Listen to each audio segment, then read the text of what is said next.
Welcome to The Debate.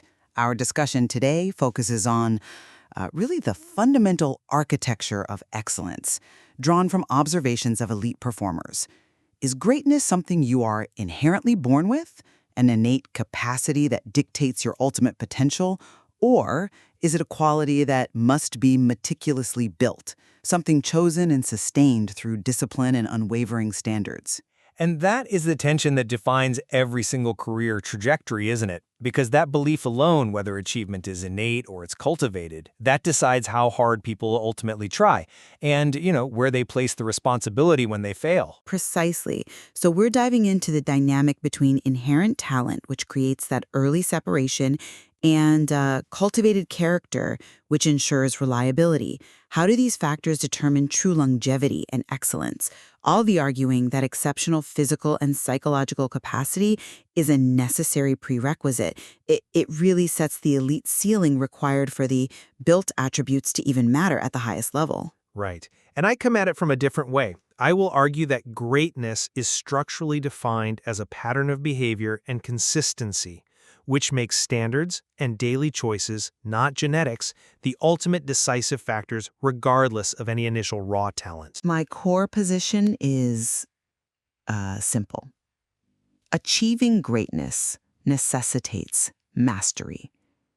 And the analysis of achievement shows that mastery takes an extraordinary amount of time and dedication, often requiring thousands upon thousands of specific, intense repetitions.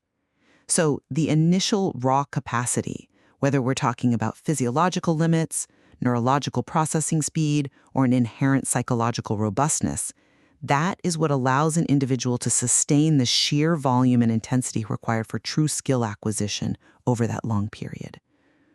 Now, I agree that standards are crucial for maintenance once you've arrived, but we see evidence that physical differences, while they converge quickly at the very top, they require a profoundly high initial capacity to even reach that point in the first place. Genetics sets the ceiling for who can ultimately endure that process. I'm sorry, but I just don't buy that genetics are the defining variable when we talk about sustaining greatness.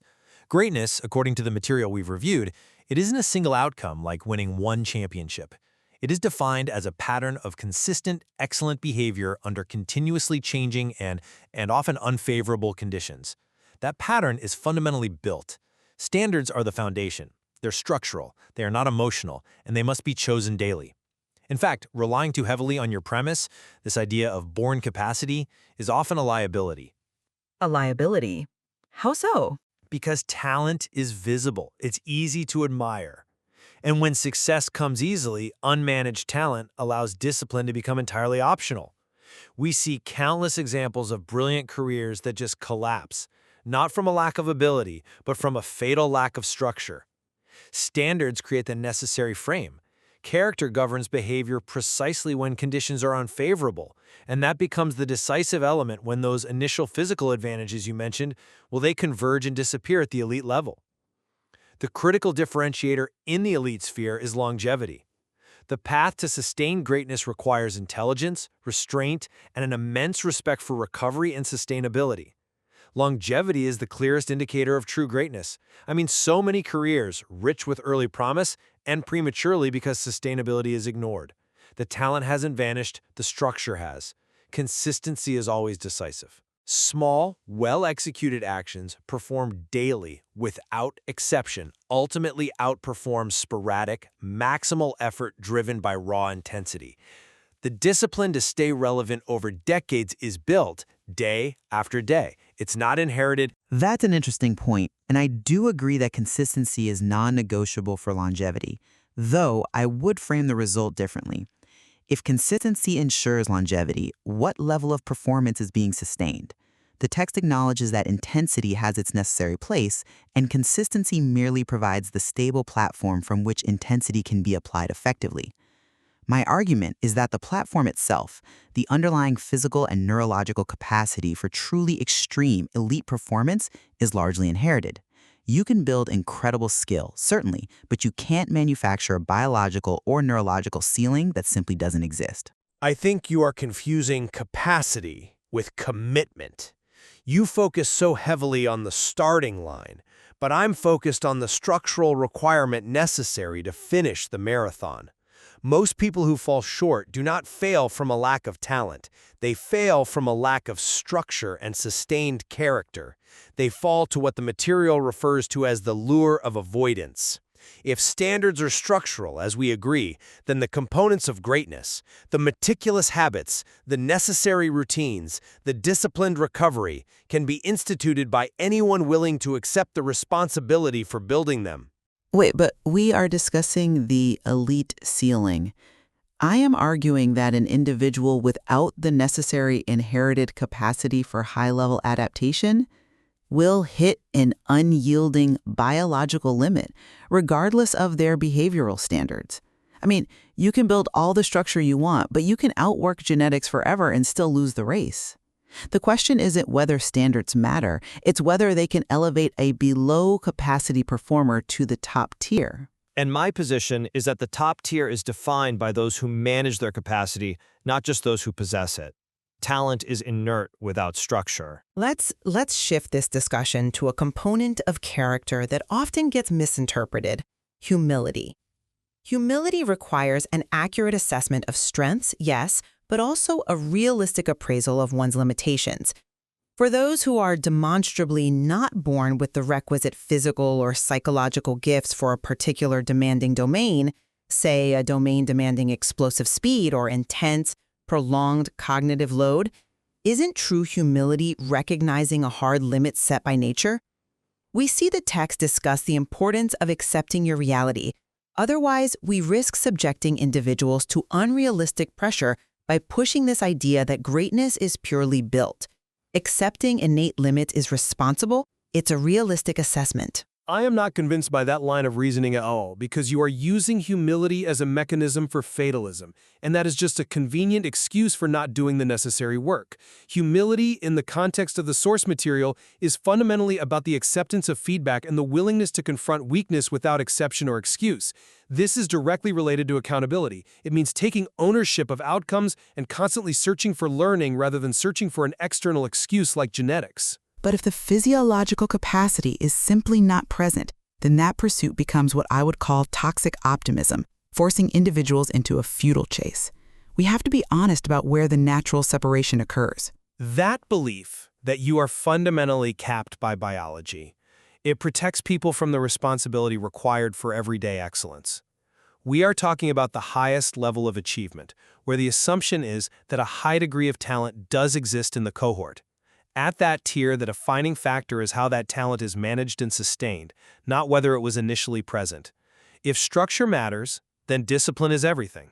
Let's look at pressure. Fine. Pressure? Pressure reveals whether standards have been actively practiced or merely theoretically discussed. When the moment of highest stress arrives, athletes fall to the level of their preparation. This means success is ultimately a matter of repeated, disciplined action.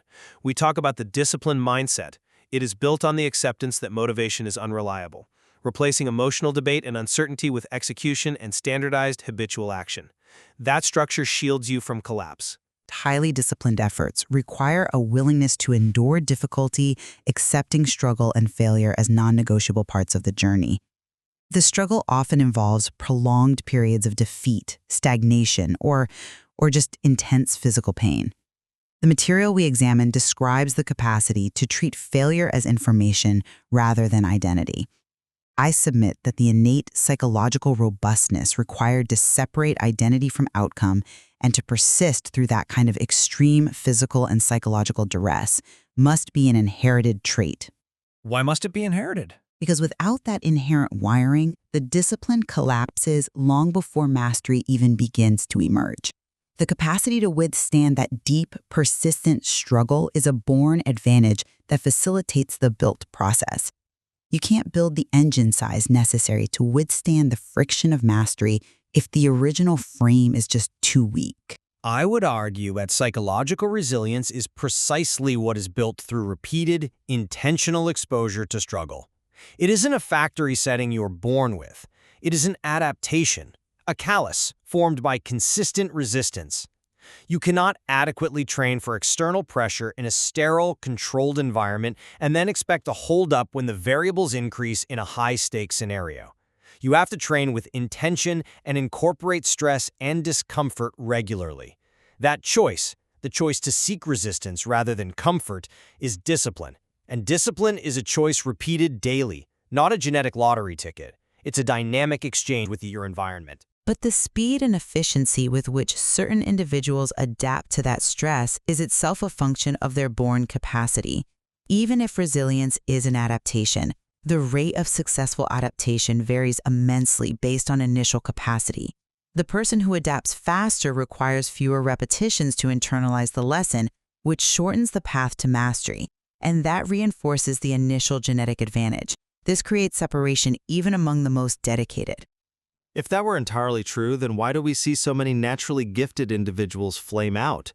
They possessed the born capacity, yet their career ended early. They lacked the character, the humility to seek feedback, the structural discipline to manage their talent. You cannot convince me that talent manages itself. Greatness is defined by managing the exceptional gift, and that management is entirely behavioral. It is built. We agree that greatness demands responsibility and unwavering standards.